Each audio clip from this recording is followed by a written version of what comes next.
Back now with the Roundtable. Let's go quickly around the table. George, what's on your radar this week? As the immigration debate intensifies, two Republican names to look for: Raul Labrador from Idaho, Hispanic background, concerned, for example, about access to health care for people who illegals made legal. Orrin Hatch, Republican of Utah, worried about back taxes to be paid. These are just examples of the kind of amendments that are going to clog up the works. Okay, the Fed getting wimpy. A few months back, we had the Fed seeming to send strong signals that it was really going to do everything it could to boost the economy, to boost employment, that it was not worried about inflation. And for the last week or so, we've been getting signals, intentional or not, that suggest, well, you know, maybe not so bad. Maybe we'll start tapering. That's the word that we have right now, which is affecting expectations really badly, not what we wanted to hear. You think it's too early for that?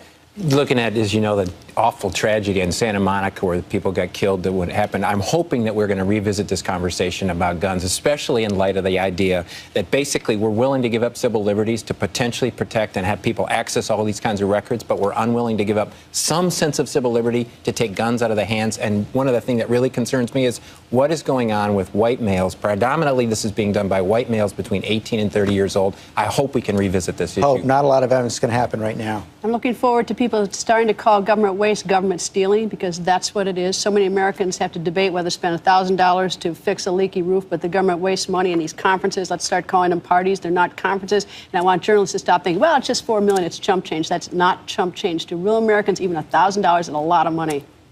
Student loan rates on Stafford loans are due to double by July 1st if Congress does not act.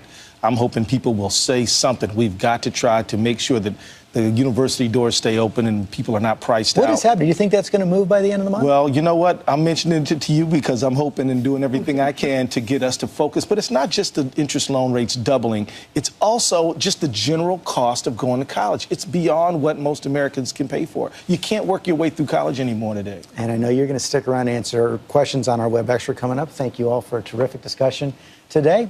And now we honor our fellow Americans who serve and sacrifice. This week, the Pentagon released the names of 7 soldiers killed in Afghanistan.